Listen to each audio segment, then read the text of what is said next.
Hey hi everyone, welcome back to my another video.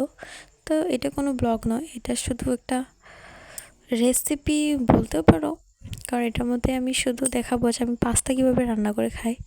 তো সন্ধ্যাবেলা ইচ্ছে হচ্ছিলো কিছু খাই, তো বাজারে যাওয়ার তেমন কেউ ছিল না, তো ভাবলাম করে প্যাকেট পাস্তা রয়েছে, তো সেটাকে বানিয়ে ফেলি। তারপর পাস্তাটাকে নিয়ে ওটাকে সেদ্ধ করে পেঁয়াজ কাঁচা লঙ্কা কেটে রেখে, টমেটো ছিল না আজ তাই স্কিপ করতে হলো। তো পেঁয়াজ সেদ্ধ করে রেখে তারপর পেঁয়াজ কাঁচা লঙ্কাগুলো একটু ভাজা ভাজা করে তাতে দিয়েছিলাম পাস্তা মশলা, জিরার গুঁড়ো, একটু হলুদ গুঁড়ো দিয়ে কষিয়ে নিলাম মশলা, একটু জল দিয়ে।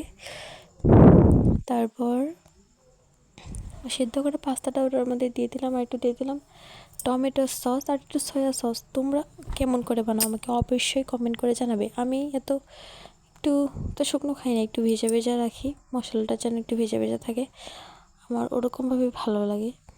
তো যদি তোমাদের ভালো লাগে অবশ্যই লাইক কমেন্ট করে দেবে, আর তোমরা কীভাবে বানাও সেটা কিন্তু কমেন্ট করতে ভুলবে না আমাকে। তোমাদের দেওয়া রেসিপিগুলো আমি ট্রাই করব। আমরা খেতে থাকি আর তোমরা চ্যানেলটাকে সাবস্ক্রাইব করে দাও। টাটা।